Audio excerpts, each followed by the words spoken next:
Prabhupada ki jai, Ananta Koti Vaishnava Vrinda ki jai, Namacharya Shlari Das Thakur ki jai, Granthara Srimad Bhagavatam ki jai, and Gaur Pimanande. All glory to the assembled devotees, all glory to the assembled devotees, all glory to the assembled devotees.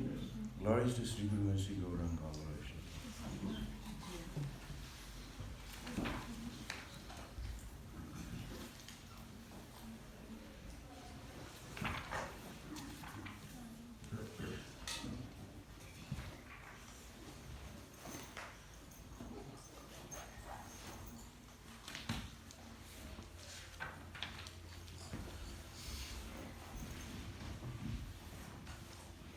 Om Namo Bhagavate Vasudevaya. Om Namo Bhagavate Bhagavate Vasudevaya. Om Namo Bhagavate Vasudevaya. Reading from Srimad Bhagavatam, Canto 7, Chapter 12, Text 7.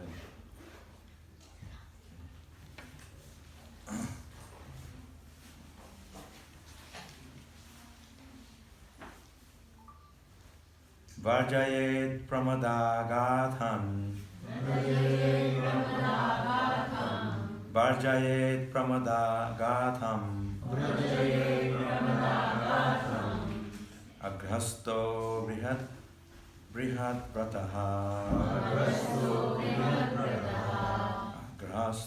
Brihat Vrataha. Indriyani Pramathini. Indriyani Pramathini.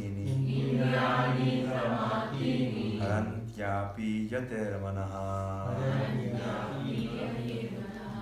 Harantyapi Yatermanaha. Varjayet Pramadagatham. Aghrasto Brihadrataha. Indriyani Pramathini. Haranti api Yatermanaha.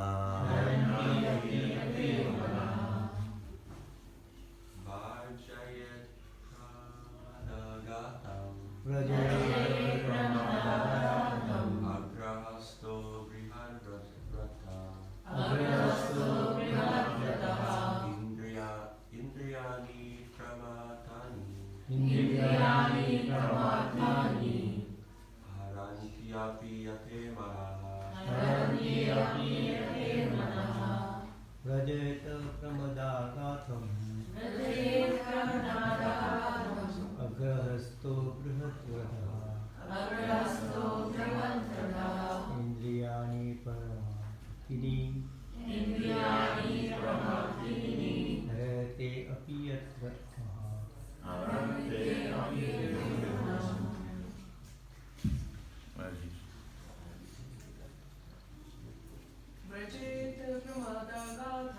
Vrajayet Pramadagatham. Aghrasto Brihadrataha. Indriyani Pramathini. Haranti api Yatemanaha.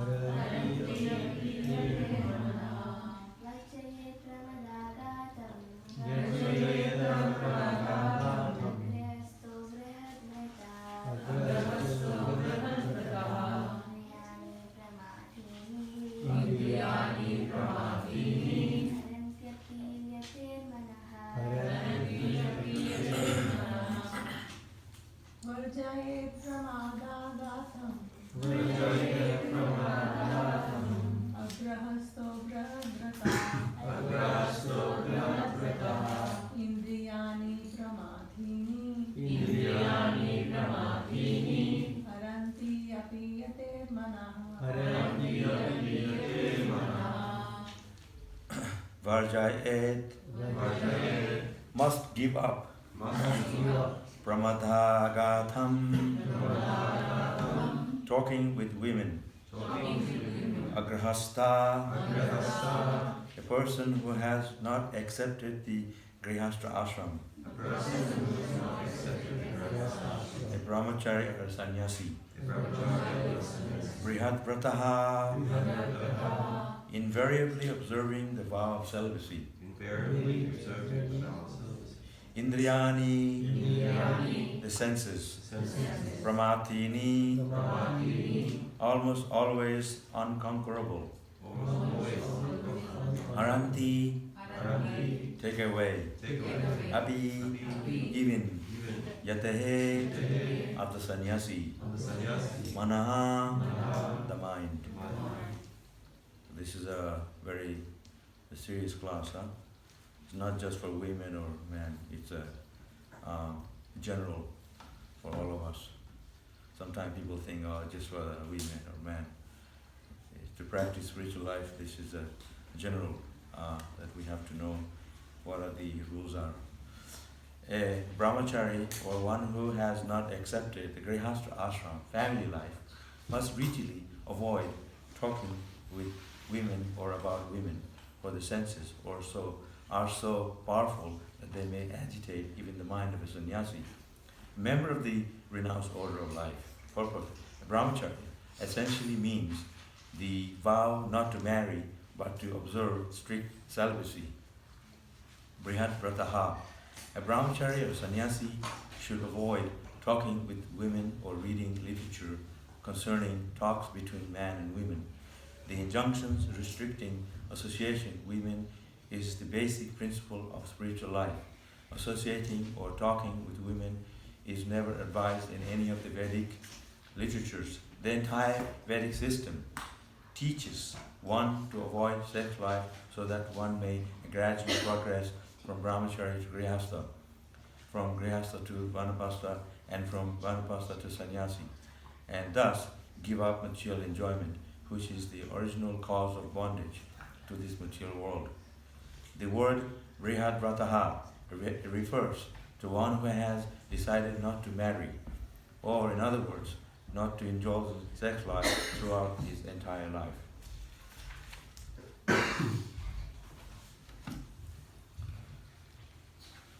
So Krishna created the 4 ashrams: brahmachari, grihastha, vanapasa, sannyas. This is God, Krishna created the system. So it's a very serious thing. And in order for people who want to serve Krishna, who want to advance in spiritual life, we have to follow and observe rules and regulations. In the matter of making spiritual advancement, there are rules and regulations that we must follow.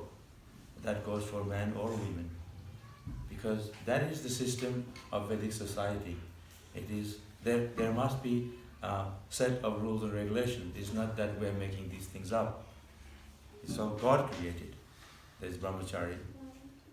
Those who are good brahmachari, they can make good grihasthas, apparently. Because it's Kali Yuga material world. Everything is like a gamble when it comes to sense enjoyment.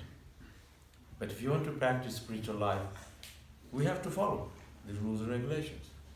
And rules and regulations, like I said, it's not like we make it up. This is Krishna created. Krishna himself, he went to Gurukula as a brahmachari. Then he was grihastha. Chaitanya Mahaprabhu, he came 500 years ago, and he exemplified himself as the perfect sannyasi, perfect brahmachari, because he himself was God. And he was very strict. These things are necessary to make spiritual advancement and to set an example for others. So it's not like we can be very loose. Because if we can practice spiritual life very strictly, this will make us good devotee of Krishna. This will please Krishna. This will please Prabhupada. Like I said, Krishna himself, he came as Chaitanya Mahaprabhu. And Lord Chaitanya Mahaprabhu, he was a very strict sannyasi. Very strict. And even the ladies, they had to pay obeisance from a distance because he was so strict. So it's not that it's a fanatical thing. Sometimes, he's too fanatical. But like I said, we have to be strict about these things because these things are making us closer to Krishna. So not. So Vedic society was divided into brahmachari, grihastha, vanapasa, sannyas. Like you see, people go to school today. We go to school today. There's boys, girls, they mix from young age. There is no rules. And then they intercourse in illicit activities from a very young age. And then when they are married, there is no respect for each other. Why? Because they're intermingling from even before their marriage takes place. That's why Krishna made the rules. And Krishna talks about it in the Bhagavad Gita. He says Varna Shankara. Varna Shankara means He's talking to Arjuna about the society is full of unwanted population who will create demons and rascals. Even before conception, a devotee of Krishna, he follows strictly the Vedic rules and regulations because they want a soul to come to their family so they can bring a good society, a good soul, a devotee. It's not that we are doing this fanatically. These are the rules. So there is brahmachari. So when a good brahmachari, very strict, suppose he is a grihastha, he can make a good grihastha. Good grihastha doesn't mean he is a license for sense enjoyment. But they can produce a progeny that they can make a good society. Like you see, Prabhav Maharaj. When Hiranyakashipu was meditating, Kayadu, his wife, was under the protection of Narad Muni. And Narad Muni, his job is to preach Krishna consciousness. He was talking to her every day, reading from Bhagavatam, giving her instructions. So that's why Prahlad Maharaj appeared. When he was born, people didn't know when he was talking about these things. He was talking about Krishna conscious philosophy, but he heard it from Narad Muni, from within the womb of his mother. So the idea is that Matajis, when they're pregnant, they go to the temple. They take prasadam. They hear about Krishna from the devotee. So the child from within will hear about Krishna. That's the idea. So when they're born, they're going to be devotees. Unlike the others, like non-devotees, they may be going to the park, smoking, drinking, and you get that kind of people. Even, like I said, even before conception, they will pray. They'll ask the spiritual master, the Vaishnavas, for blessing. So even they choose a time, an auspicious time, when they will have conception. So they invite that kind of a soul, a pure soul. So these things are there. Brahmacharya is necessary in human life. Even in India, the girls, their parents are very strict with them. They don't go out after dark. Nowadays they say, no, just you can go wherever you like. Just have a mobile phone. So you're in trouble, you can call us. But if you want good girls, good boys, then you have to observe these rules. No mixing. And it says no talking, even. When I came to Australia, I was in the early 20s, way back in the 80s. Our temple, half the women were young brahmacharis, and all of us were young brahmacharis. It's impossible not to talk to each other or look at each other. And they used to say that, like when you talk to a woman, when you're passing the salt, here's the salt, that's all. We have to intermingle. We are going out every day and talking with Maharajas and Sankirtan. At the temple, no. It starts in our mind, it starts in our consciousness.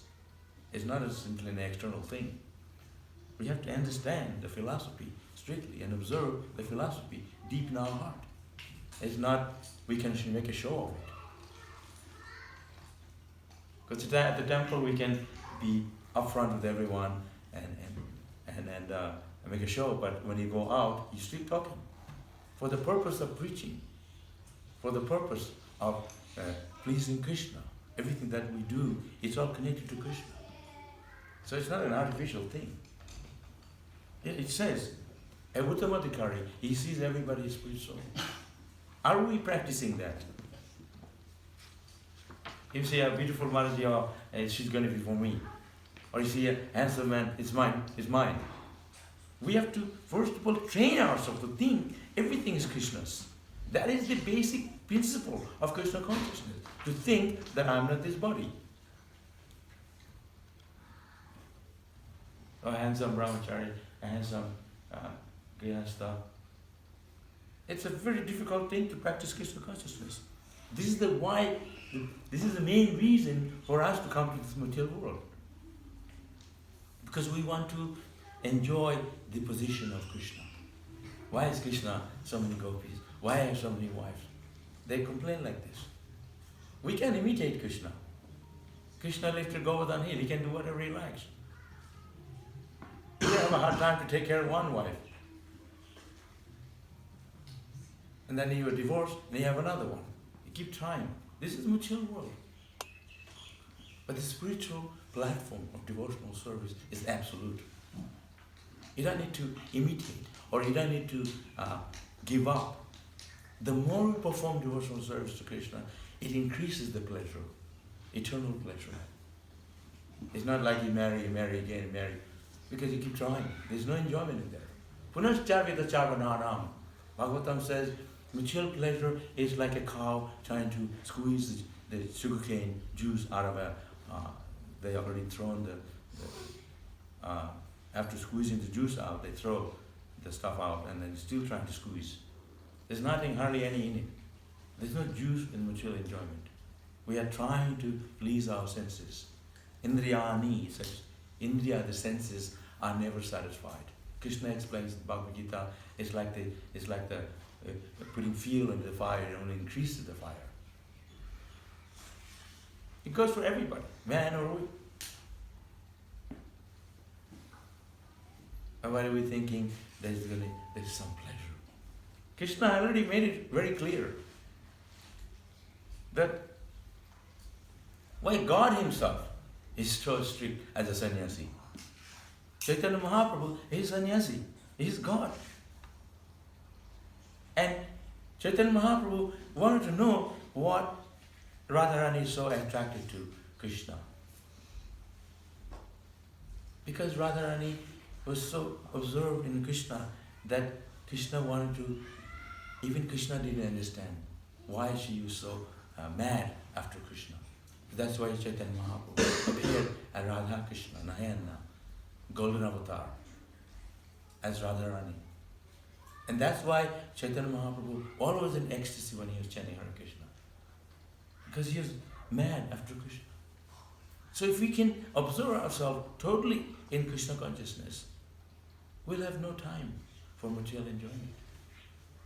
That gives such a small amount of pleasure. Flickering happiness. Bhaktivinoda Thakur says, Chapala Sukha. It's like flickering happiness in the material world.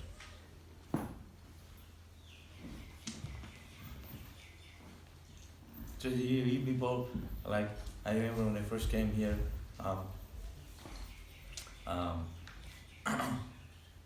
before I came here, I was only like around 19. So Bhakti Charan Maharaj, and I was with him for a year at the BBT in Calcutta.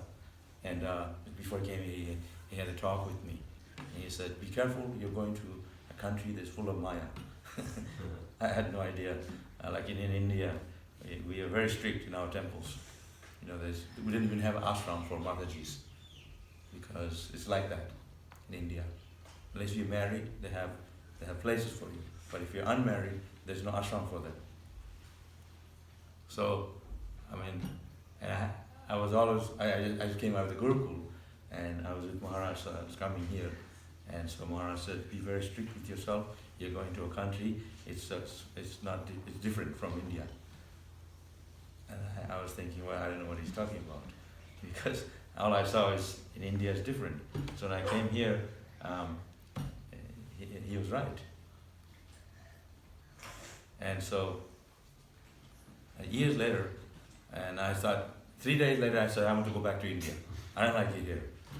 I just don't like how the temple is operating. It's like, Mataji is man, and like, what is this? So I was like, I'm from India, I was very strict with ourselves, especially like Mayapur, we're very strict about how we conduct ourselves. As a, we show what we are, not just try to fake. So I said, I want to go back, because they put me out in the street. I said, it's not for me.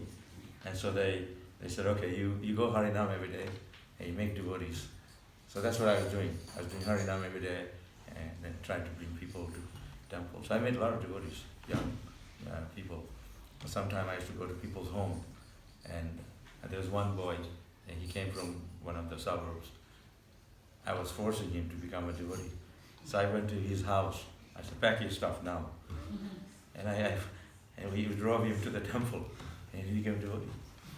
That was my job, to make devotees and make them learn Bhagavad Gita verses. I liked it. I did this for almost 6 months. And then they put me out in the street, like selling stuff, distribution, because I started like it. I got good at it. And so these years went by. I did for like 10 years. Years went by, and I was like 20, 21, and then, material desires come, and you become attracted to each other. This is it's normal. And so, like I said, our temple's like full of Maharaji's, young, similar age. So I'm telling you, I'm not hiding anything. We meant to talk about this. This is the verse that is talking about it. So I was attracted to one girl, Australian girl, extremely beautiful and everything. And her mother always saying, she wants to talk to you. I said, okay. And I forgot about passing the salt. We're talking extra things instead of passing the salt. Here's Maharaji's salt. So I said, how's it going? And stuff. And then, so they were opening a school in Mayapur, Gurukul, for girls, Australian girls and European girls. So she was going to Mayapur to attend this, to be in the Gurukul, girls Gurukul. I said, if I hear anything, like you, when you come back here, I don't want to see your face. So she went back. She was the first one to be sent back. Like the boys there in Mayapur, they are all pagal, and they were like wanted to talk to these Western girls. So when she came back, so I was in this temple, Sydney temple. We have 2 temples. One is King's Cross, and no Sydney temple. It's way back in the 80s. And so I said, you either move her from this temple or I go. I told the temple management. So I was a big collector. I was bringing a lot of money every week. So they said they got rid of her because they kept me on the basis of collecting money. So she went to the No Sydney temple, just across the bridge. We had another temple. So I was not going to that temple. So they said, so the temple president was calling me there to give class and everything. So this was, our authorities didn't know this was happening. So I was going over there and giving a Sunday lecture and stuff. And she would come, hey Haribol, how's it going? And stuff. I sit in the class. And so our authorities found out that I was going over there. So they banned me from going to No City Temple. And so I was getting fed up. And so then one sannyasi came, a traveling sannyasi. So he preached to me. He says, this place is not for you. And then I went world traveling, like Trankitan. I went to America and Europe. That was it. And so the way to be Krishna conscious, I'm just trying to tell you, that you have to have a desire to preach Krishna consciousness. If you're looking for Maya, you're going to find yourself in Maya wherever you are, even in the Holy Dham. If that's your intention to have material things, you can have everything materially, even in the spiritual life, if that's what you want. If you want Krishna consciousness, you can have Krishna here. Even Krishna himself was here 5,000 years ago. There are people who didn't like Krishna. Krishna is talking to you. No, you're not God. That's why he had to show the universal form and leave the Govardhan hill, because to convince these people. Well, even so, they said, just some miracle. He's not God. He had some magic power. He could do those things. Why did he manifest those things? Because he wanted to convince people that he's Bhagavan. But if you want to be in Maya, you can be in Maya, even in the temple. Just like I travel all over the world. Our temple in England is right next to red light area. When you come out, our temple, if you go right hand side, it's all like full of Maya. So when you come out, I always go to the left, Oxford Street, to Harinam Sankirtan. Never go to the right. But if you're looking for those things, they're there. If you're looking for Krishna, it's there. It is up to us. Why did Krishna create this material world? Because this material world is a place where you can exercise your desire. This is the red light area, material world. If you can go to the spiritual world, this is the temple. And New Year's Eve, our temple is packed with people because they're looking for Krishna. This is the place to find Krishna. I want blessing. Go to the Hare Krishna Mandir. Have prasad. See the deity. This is how we can curb our desires. Sadhu Sangha, Sarva Shastra Koi. And every scriptures emphasize associated sadhu, spiritual person, a saintly person, who can burn away our material desires, who can enlighten us, who can give us the shed light on us to the spiritual path. No. I had looked the other way. Even when you're talking, look the other way. Somebody come along and look that way. So, what is our intention? What is our real desire? What we want in life that will manifest through our desires? You can cross over these things that are unnecessary. We accept devotional service, what is favorable, and we reject unfavorable. We're not saying women are bad or man is bad. There's time for everything. There's a rules and regulation. If we want to practice Krishna consciousness, if we want to please Krishna, if we want to please Prabhupada, then we have to do things that are in line with Shastra. You can be a number one in yobo, do whatever you like. That's fine, but this is not the place for it. Out there. Mature world. You want to be a devotee? This is the place. But there's no place for us to put 1 foot on land, one on the water. One or the other. You want to become a Krishna consciousness, you want to practice, go back to Godhead, you want to serve Krishna, this is the place to be, but we have to act like one. But if you're looking for sense enjoyment, that's not the place. Go elsewhere. This is for spiritual enjoyment. Just look at the food we cook. All the food, same thing, they're cooking Indian restaurant. But this is here where you're cooking for Krishna. That's the difference.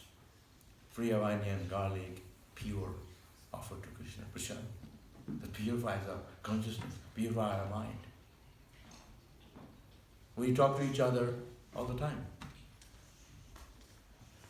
But we talk about Krishna.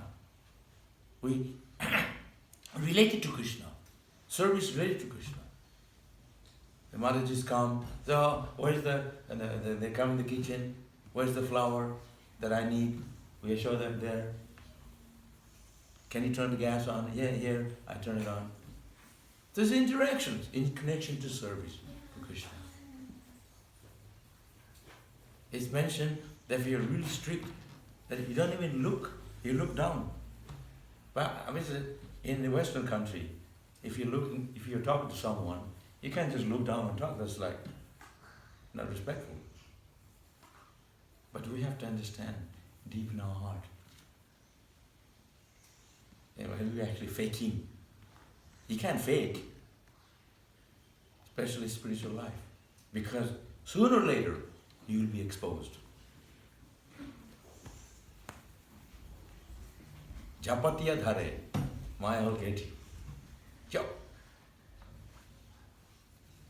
But we're not saying Grihastha is bad. You can practice Krishna consciousness. Make your children Krishna conscious. But if you can, good brahmachari, then you can overcome this ashram. That's fantastic. If you can do it.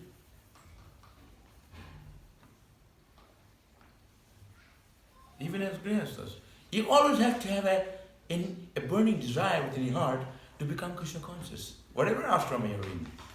It's not that there's a planet where the brahmacharis go, or the sannyasis go. There's a sannyasi planet. We all go to the same place. But we have to become Krishna conscious within the ashram that we are in. Whatever ashram.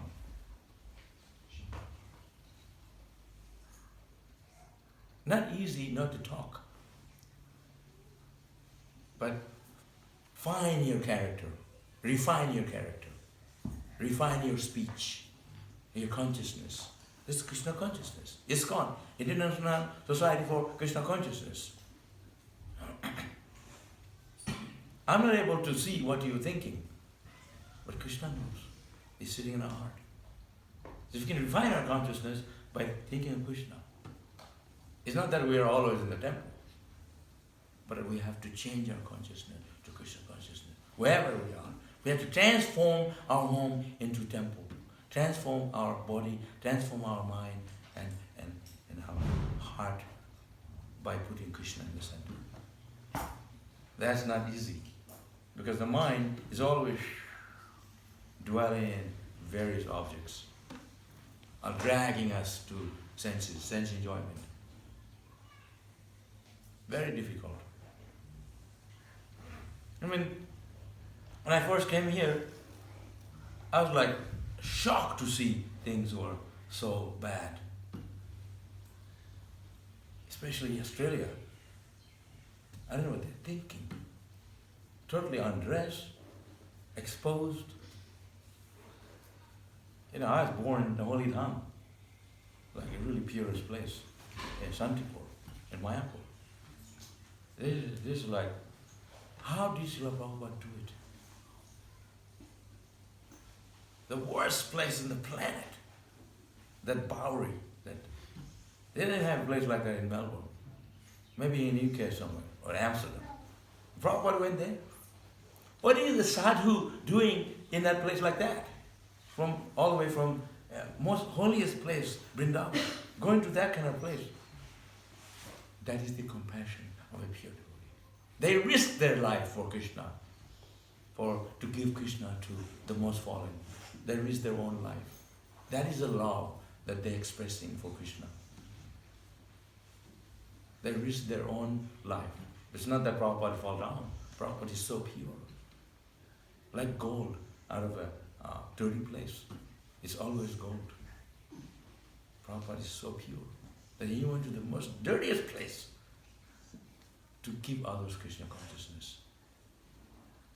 But he's never affected by it, by Maya.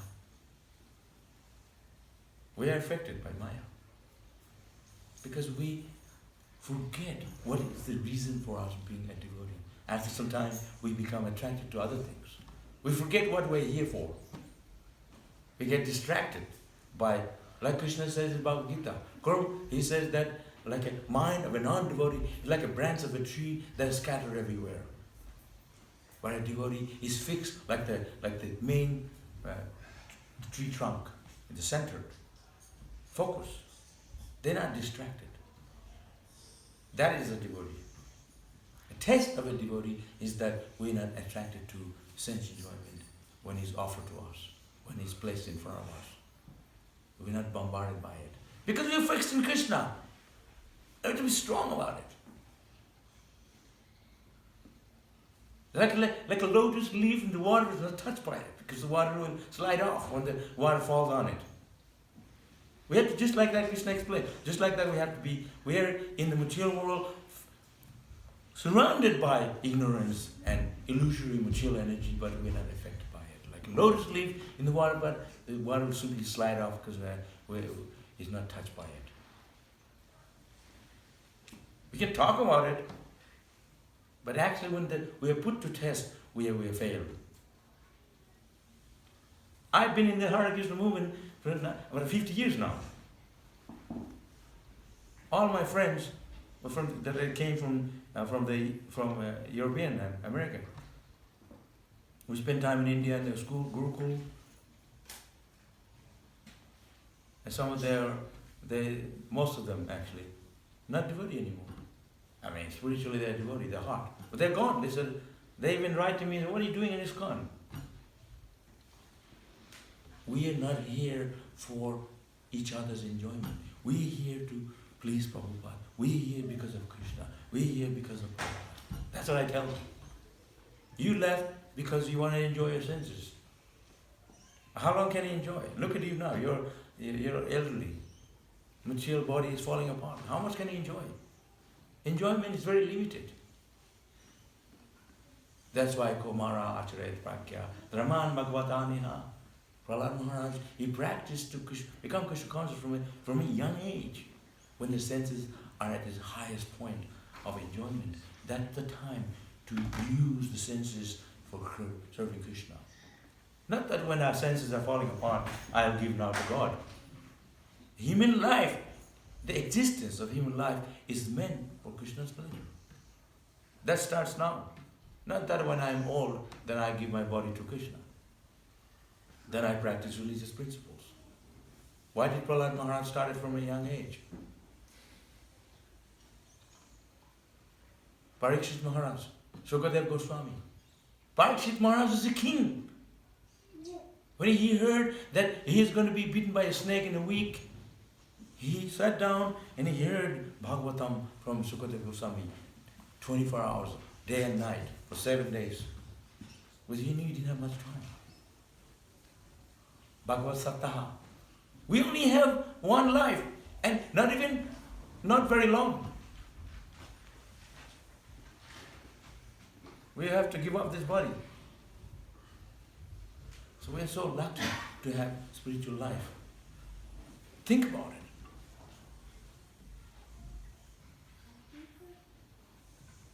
And Shukadev Goswami, he was within the womb of his mother. He was already 16 years old. 16. Imagine how the mother will feel. A growing 16-year, a big guy. He said, no, it's too much Maya outside. I don't want to go. That's why he's staying in there. He didn't want to come out. Vasudev, he had to preach to him. Come out. He said, you're troubling your mother. He said, so finally came out, he went head for the forest, straight for the forest. He didn't look anywhere. He said, no, there's too much Maya here. And that was that time. There was no Maya. He went straight to the forest. And like, what's your well? Sometimes we go around in the city, I love it here. We're purposely looking around. This is like I said, if you want Maya, it's there. If you want Krishna, it's there. It depends in our desire. Root of a banyan tree is untraceable. It goes miles, the root. So material desire, unlike root of a banyan tree, is very long, very hard to pull it out. So how to kill those seeds? You have to kill the seeds. Burn the seeds. By chanting Hare Krishna. By associating devotees. Not Hare Krishna, chanting around. It's intensely. To cry for Krishna. So much attention to serve Krishna. Because you want to burn the seed of material desire. It's not going to just on the surface. You have to deeply attach to Krishna. You have to deeply, from within the bottom of your heart, you have to call out for Krishna, for His mercy, for His help. And Krishna from within, He will purify us. Chetadarpana marjanam. And not just a talk, we have to actually do it. So it's not like, I don't talk to women, he doesn't talk to me. It's more than that. It starts in here. It's in our heart, in your consciousness. Hey, Hare Krishna Mataji, no harm in that. But they said that who doesn't have lust? We all have lust. No one can be free from lust. The Pandavas, their mother was very young because Kunti Devi, she had a benediction from one of the sage that she's going to live young. So when the Pandavas were old, their mother was very young and pretty grown. So Yudhishthira Maharaj, the eldest brother of the Pandavas, were asked, are you feeling attracted to your mother? She's your mother, but she's very beautiful. And Yudhishthira Maharaj says, yes, we do. We feel attracted to, lustfully, at their mother. When mother is very young, when they are old, because she has benediction to be very beautiful all the time. never will get old. From Durvasha Muni. So they asked, what do you do about it? He said, nothing.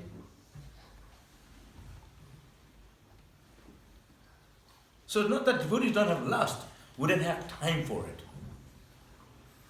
We don't act on it. Just let it pass by. Chant Hare Krishna.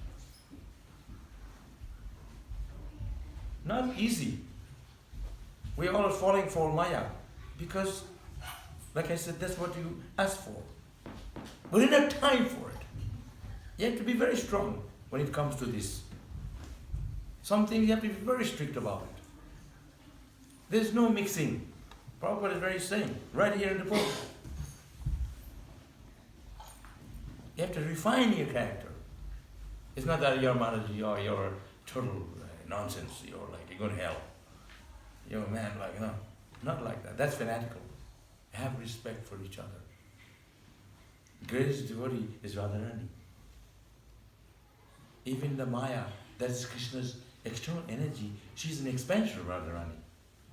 Durga, Kali, they're all expansion of Radharani.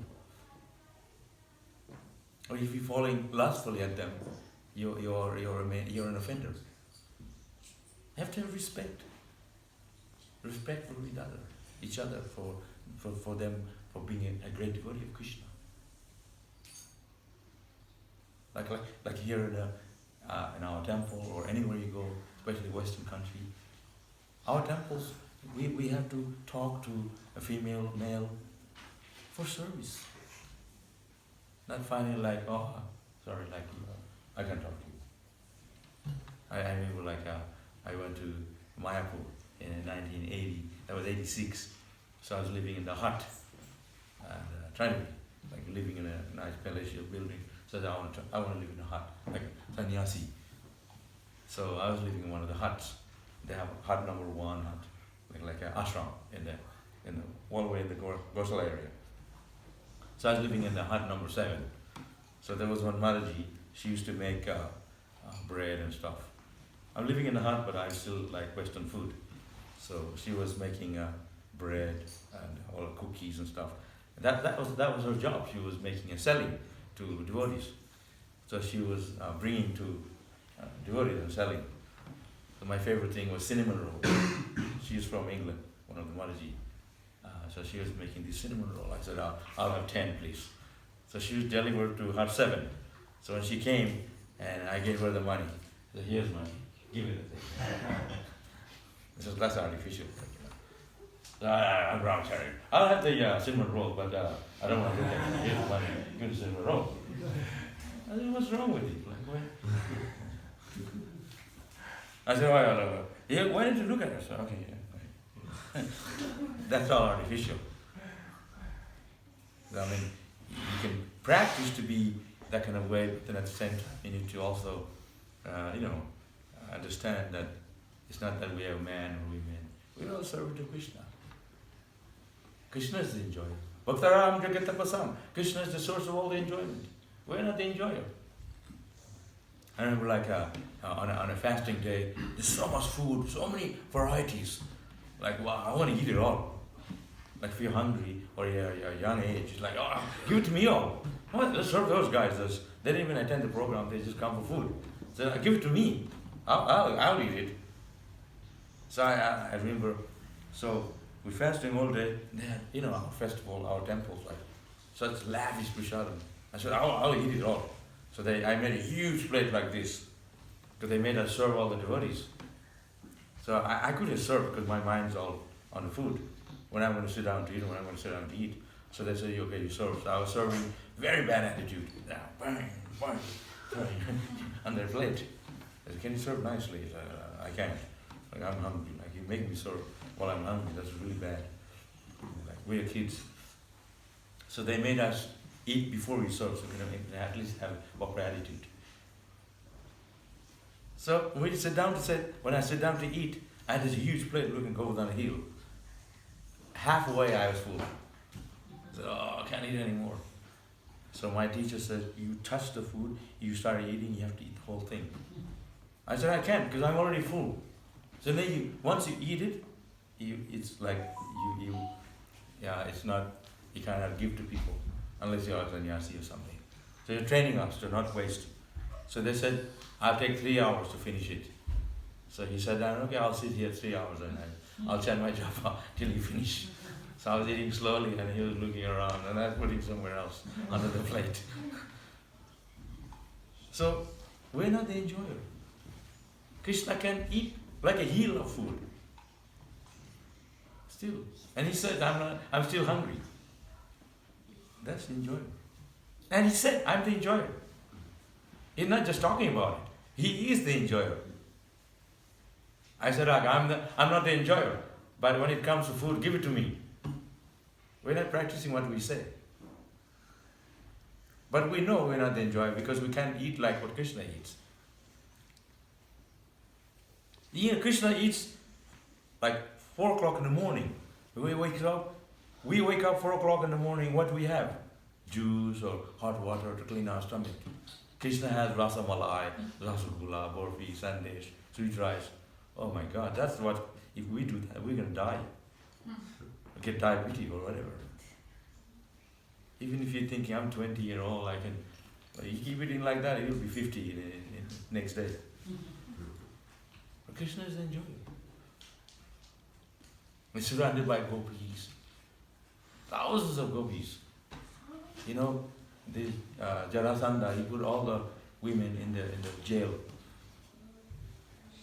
And they prayed, please. And Krishna came and unlocked the jail. They said, so Krishna had to marry them. That's how he had all this 16,100 wives. They're all in the prison before. Can you? If you're 16,100, so you sleep with one wife, we don't even live that long. We live 100 years. So Krishna exemplified himself, that he is the enjoyer. He's not only talking about it, philosophically.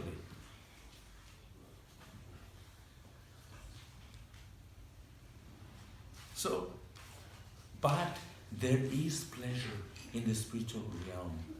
That pleasure is very, very subtle.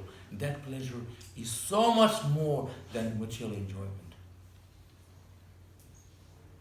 But you have to go for that pleasure. The subtle, spiritual, deep pleasure is there in the holy name. When you're looking for the gross enjoyment, that's very limited. So much pleasure in chanting Hare Krishna. You can chant forever. And the pleasure, spiritual pleasure will only increase. So you see a tree here or a flower garland, so beautiful, but it fades after a while. But in spiritual world, the flower garland is ever fresh. I can't imagine. Because you haven't seen that. Do you understand what I'm saying? We attracted, so beautiful, like you want the food, looks so attractive. I can't eat it. That's the problem. How much can you enjoy? Very limited enjoyment. But you can pick up your beads and you can chant Hare Krishna, sing and dance unlimitedly, because that spiritual pleasure is everlasting, ever fresh. It doesn't fade away. Our body is fading away every day. Like all these young girls, after you're going to turn 50, you're going to look like, no one's attracted. But what we attracted is the body. Body is short term, it's temporary. There's one rishi. He had a benediction to leave as many hair he had in his body. And he was full of hair, hairy guy.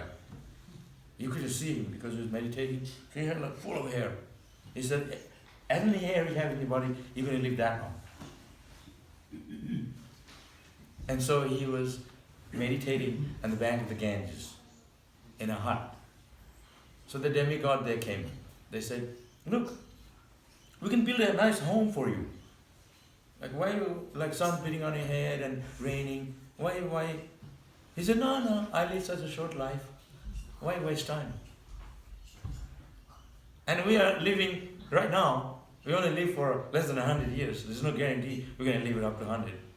And we work so hard to make a home for ourselves. Can't we learn that our existence, we're here to go back to Godhead?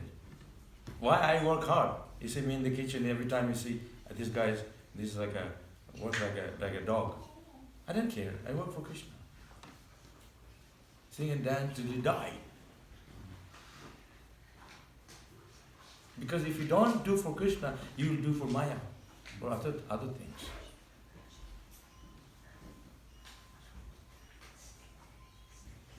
So what we are attracted is very external, is temporary. The material beauty, it will gradually fade away. The soul doesn't fade away. Satchidananda, the spirit soul that's sitting in our body is what makes the body function. Body itself is already dead from the time we are born. The body cannot function without the presence of the soul, because the soul is what spreads its consciousness in the gross material body. Material body is only a lump of flesh. You put the soul in there, then it activates. So what you're actually attracted is the material body. The material body is nothing but a material element that doesn't function without the presence of the spirit soul, which is eternally conscious. Krishna consciousness means the first teachings of the Bhagavad Gita, in the beginning of the Bhagavad Gita, to Krishna's talking to Arjuna, telling him that he's not his body. Try to convince him to fight. They're already dead. You just have to follow my instruction. Be a tool in my for me. Well, we are thinking, I'm this body. How much money we spend, how much time we spend on this body, actually. When this body, it said, even the Bible says, ashes to ashes. The body will burn and goes to ashes to ashes. Finished. But if you can get over this first principle, I'm not this body, we're not going to be able to talk about love of God and ecstasies, the higher principles, bhakti vaibhava, and so many other things that I can talk about. You can do a course about it. But if you can get over this first principle of I'm not this body, no use learning those things. If you think I'm this body, then we are not going to be able to go beyond to understand more deeper philosophy. So try to understand what is brahmachari, proper brahmachari, what is proper grihastha, vanapas, sannyas. Our idea, I'm from Bengal, our idea of sannyasi is a very strict thing. You say, oh, sannyasi, no. Your son, you're going to become a sannyasi, they don't want to hear. This is a very strict thing, sannyasi. They don't wear shoes, torn clothes. Why? They're doing it unpurposely, because they want to be detached. When the Western people came to India first time, well, our people were saying, why are you wearing watch and riding a car? We said, sannyasi, don't do those things. Prabhupada said, we accept this on behalf of Krishna for preaching. But how much you actually have that desire to preach? We are more attracted to ourselves and our possessions. So that's why we have to be very careful to filter ourselves. To actually, are we doing it for Krishna, or we're just in the name of Krishna? You park your car outside, and then you see who has the really good looking car, European car. How much money you're paying for those? Prabhupada said every money you have to read books. And you're buying BMW with it. Tesla. You get to the temple. And some people, they just don't want to get to the bathroom just down the road. They take a car to go there. So we're losing our austerity by coming here. Now, when we're supposed to just eat simple food, bhalana kaya, bhalana pariba. Bhaktivinoda Thakur said, don't eat fancy food and don't wear nice fancy dress. He said that. But we are more into those things than anything else. I know I lived in Hong Kong. There's one Mataji, like in a regular day, she had like gold jewelry, like what the hell? I mean, what is it, a festival or what? It is a festival, but you have to overdress yourself. Then I found out like she's not married. She's like, you have some other motive to come to the temple. Because when our temple's full of young brahmacharis, the ladies dress up nicely. They're not like, not for Radha Krishna.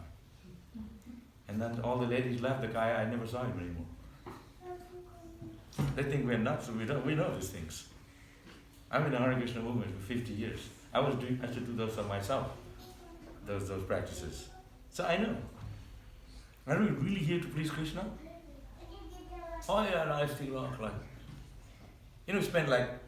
We spent half an hour to put for, when I first joined, I really liked the idea of putting tilak. And like if you have a darker body, you put white tilak, it really stands out.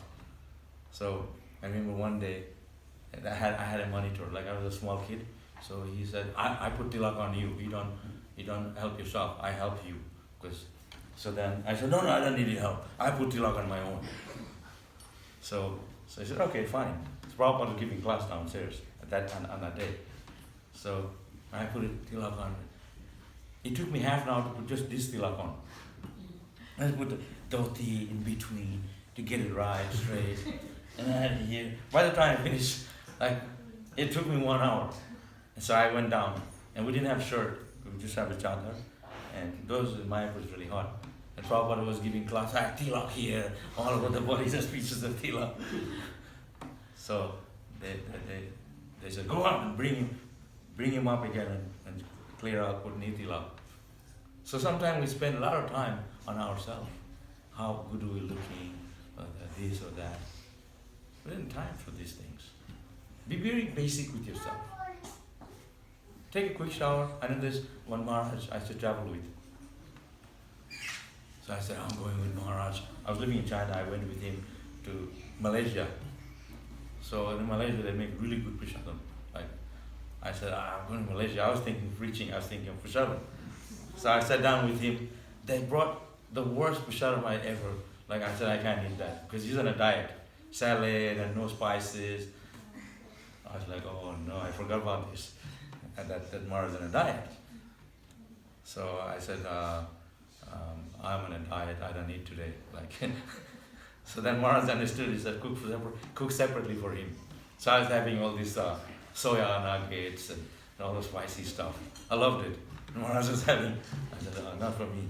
But Maharaj was very exemplary, very strict. I was attracted to his purity, his austerity. I was thinking, here I am, enjoyer. And he was just as happy as me, chanting Hare Krishna. So your happiness is not just coming from food. There's that spiritual spark of happiness that comes from the heart. There's no match to anything external. So I was thinking, so like that. We have to dive deep where that spiritual spark of happiness comes from. Then we can practice Krishna consciousness. But if we are attracted to external affairs of this world, external things, we're going to be on the shallow platform. Now we're going to go deep. Even as a devotee. Hare Krishna, where's food? Hare Krishna, wow, Hare go, like that. We are attracted to material things because we're not going to go beyond that, even after many years, if that's our intention. So to dive deep if you really want to practice Krishna consciousness. So these ashrams are there, celibacy. You have to, don't waste your energy in mundane things. Don't waste your time. Prabhupada was giving a Bhagavatam class, and he was talking about everyone surrendering to Krishna 100%. 100% means every day for program, living in ashram, very serious. No Maya at all. Total 100% surrender. And everybody, Prabhupada saw everybody's down. Because they know they're not 100% surrendered. Then Prabhupada said, okay, 90%. So everybody put their head up a little bit more. It's then everybody's still down. 90%, that's a lot of surrender. We can't do that much surrender. So then Prabhupada is talking, okay, 80%. Everybody, Jai Srila Prabhupada, they're still down a bit. So then Prabhupada knew these guys are not surrendered. So then when Prabhupada was finished class, and he's walking to go to his room, and they were saying, Jai Prabhupada. So Prabhupada, he stopped on the way to his room, halfway. He was still in the temple room. So he took his chadar like this, very elegant. You know, sometimes Mataji's men, we have chadar, we don't wear chadar so much. So we put the chadar on and go like that. And it looks really like a fancy, like a king or someone like that. So he put his chadar, he said, okay, 80%. He put his chadar. And everyone said, Jai Prabhupada. So Prabhupada made concession for us. You know, we men can live in temple, do puja. In the Gauriya Math, women are allowed, only brahmacharis. Like if you have people that come to the temple, they're looking for Matajis, like most of us. If there's no Mataji, they're going to close the temple, maybe. So none of us are actually pure. We are here, but gradually we'll get purified. Prabhupada said, the result of chanting Hare Krishna, it will make you chant Hare Krishna more. So it's not like, I'm a pure devotee. We used to call it, you got a PED disease, pure devotee disease. We're not. We're trying to fake ourselves. I'm not pure, but we're trying to be pure. But sooner or later we'll be exposed. You have to be real to yourself. Doesn't mean, I'm in Maya forever.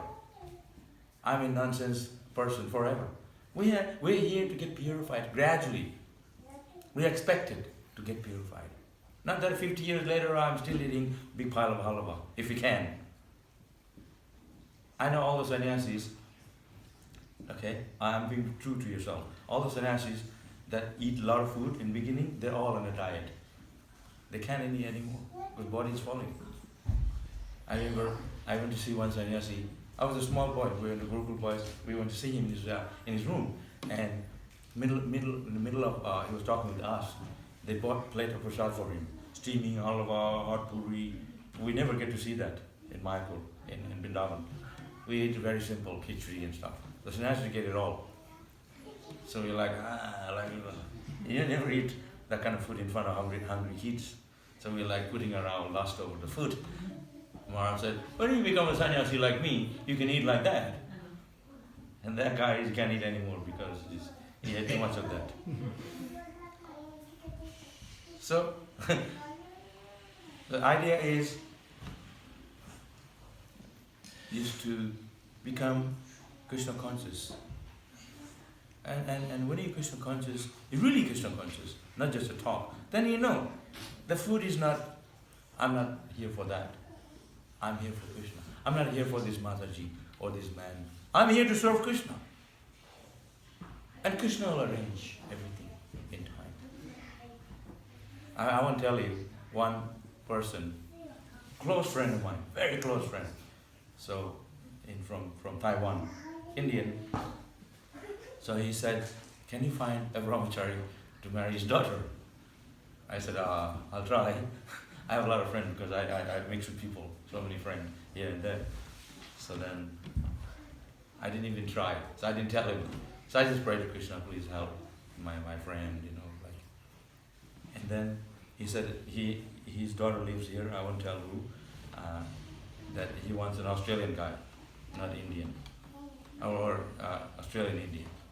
So I prayed to Krishna, I said, please help my friend. I can't go around asking people, like, can you marry my friend's daughter? It's not my business. So then, but I want to help my friend. Sooner or later, the girl found a boy. Pretty soon after that.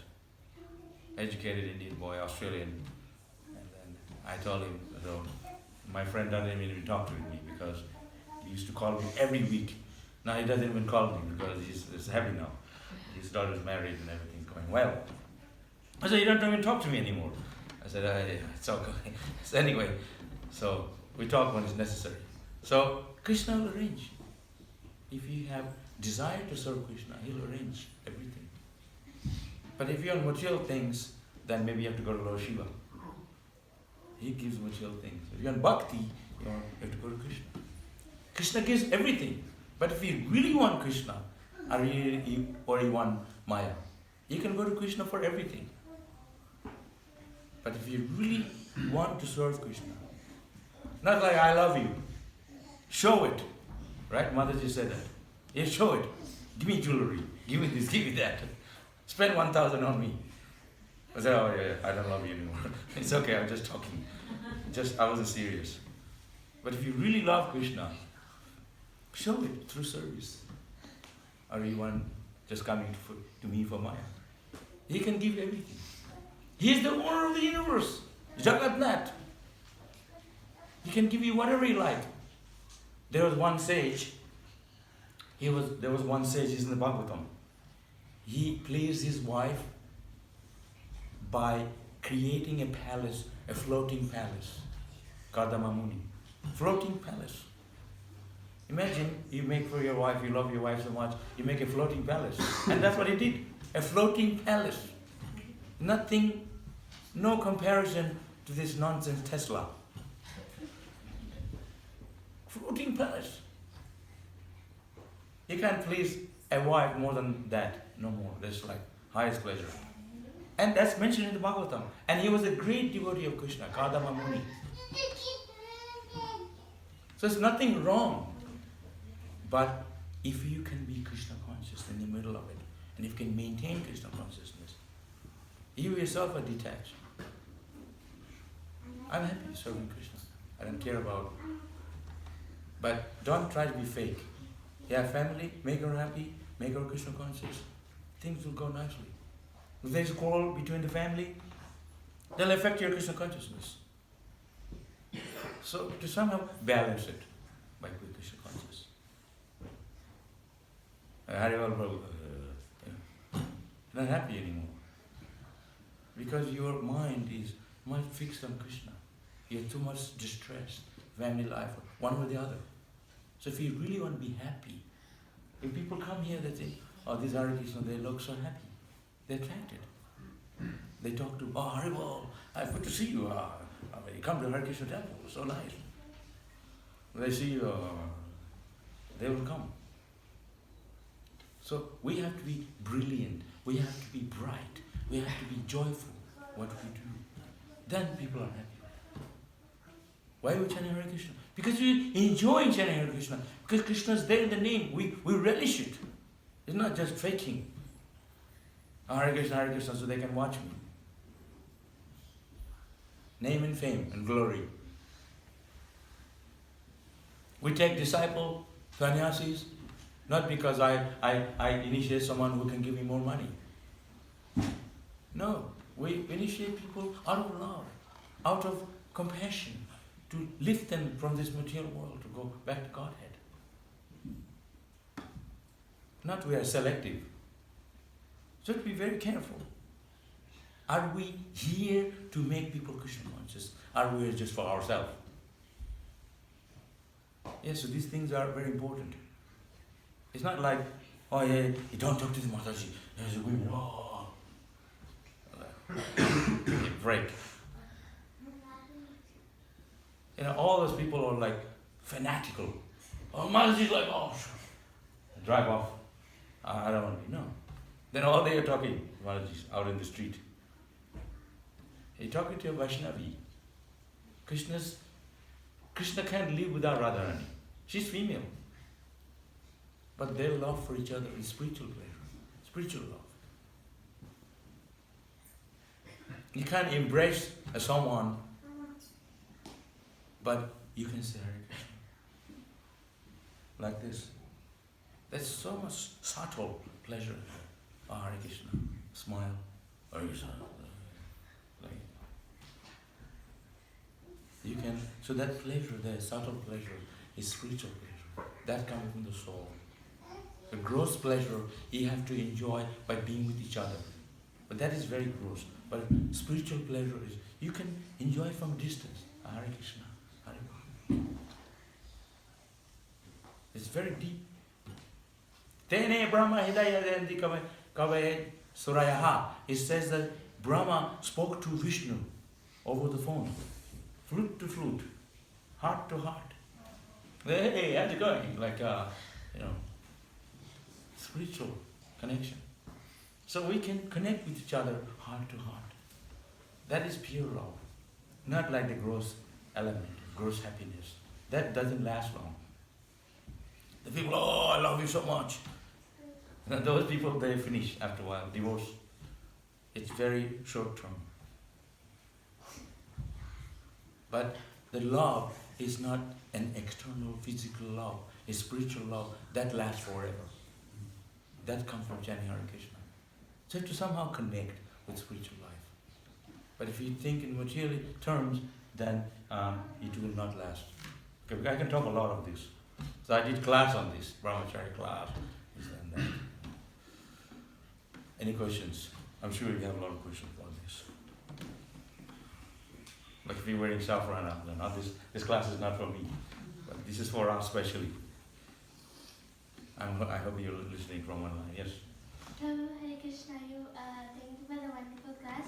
Prabhu, you mentioned if we don't have like the firm understanding of that we're the body of this, and we're not the body, but we're the soul. The reading of Srimad Bhagavatam, doing Bhakti Shastri, it's no point in doing that until we have the firm faith in that we are not the body, we're the soul. So Prabhu, my question is, by reading Srimad Bhagavatam and Bhagavad Gita, won't that faith become more stronger by clearing our doubts? Yeah. I just said that, but you clarified it.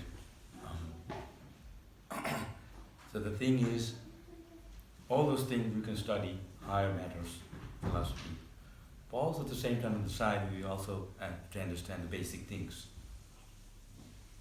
So, A, B, C, D, not like, and then, so Bhagavad Gita like the ABC of the other philosophies, of the Bhagavatam. So, you have to go step by step. The first you have to understand ABC, then you can go other things, grammar, and on and on.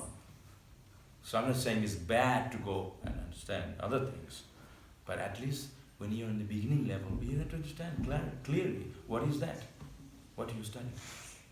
So you jump, that's fine, it's up to you. If you're that type of person, you're very intelligent. There's scholarship, not everyone gets scholarship. But at the same time, the point is, what you study from beginning, this is step by step. And what you study in the beginning, step by step, you have to, before you can jump to other things, you have to clarify nicely and study nicely, deep in your heart. And you get it, you get the point, then you go to the next level. It's not that no use, but that's how it works. Study systematically. Bhagavad Gita, Bhakti Bhagavatam, and like that. You can do all that on the side while you're studying Bhagavad Gita, and at night you read Bhagavatam or Chaitanya Charitamrita. At the same time, there's no problem. You can connect it, but ABC you were studying right. At that time you have to really nicely study that and connect. Just like if you're eating, you eat rice, Karela, bitter things first, salty things. You don't eat sweet rice, gulab jamun, beginning. There's a system. You're putting a fire, digestion all worked up in a different way. So when you eat salty things, bitter things, then it starts the fire. Then the fire really going, then you put sweet rice, put it out. No, I'm just saying, you eat sweet rice a little bit. Then the ice cream and fire's out. I don't eat ice cream. Maybe when you're young, body is really active. People say, no, ice cream, I have diabetes. So suddenly I'll get too fat. There's concern. So similarly, there's a system. I'm not saying it's bad. Like Gujaratis, they eat sweet things first, or they eat in the middle. So they love it so much. They can't wait till have sweets. Okay, have a little bit in the beginning. But I'm not saying it's bad, but you have to study what you're studying at that time. The course you're doing, do it nicely. Understand? Any more? Any question about brahmachari? Don't worry, there's not many brahmachari here. You're all married anyway. You know, Hanuman, he asked Lord Ram, I think, or Sita, why are you wearing that dot? You know the story. Why are you wearing that thing? And so they said, to show that she is loyal to her husband. Wear that thing. So don't go around looking for anyone mothers you don't have the dot. Dot means married, okay, leave them alone. Stuff like that. So I'm just saying. So Hanuman, he just disappeared, instantly disappeared. And about a few minutes later, there was a red figure. He dipped himself in the red dot, to show that his love for Ram is much more than Sita, not just a dot. He put cover in that red thing, the kumbum. So we similarly show ourselves love for Krishna, not just a thing deep in our heart, covered in love for Krishna. You cannot externally show it. And you're crying for Krishna. Scripture says, cry for Krishna. You go around, I'm crying for Krishna. And then I close the door and you don't cry anymore. That's fake.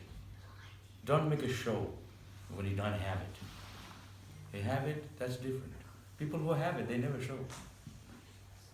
Very rich people, they wear simple clothes. If you're not rich, you come around with gold, this, that. So I'm rich, but because you don't have it, so you show it. So people who have it, they're very careful how to not make a show of it. One more question. You like the class? Bit heavy? Or some people, they can't speak, they're too shy. But you have to know the philosophy. If you know the philosophy, you can handle it and say in a way that's palatable. It's just black. It's not black and white. You must. You're going to hell. You're not good. You're born as women. That's not the way. You can say in a way very palatable, very respect for each other. So that's why somebody who knows this, like Christians, they say, you're going to hell forever. You're never coming back again. Oh, come on. Because God is not that cruel. Even He didn't say that. He created hell, but that's a correction. After a while, you'll get better and they send you off. Okay, you're good now. Like when you go to jail, you're not going to stay forever. When you're correction, you get better, you're good at it, and then say, okay, you're out. So they say, you're going to hell forever, and you're not coming back up again. But we don't say like that. No one's going to be attracted to Krishna if you say like that. You're born as a woman, you're Shudra, you're low class. Oh, come on. Well, we're rather ready too. Our movement is Yamuna, there's so many great devotees. They started the Hare Krishna movement. So, it's not black and white.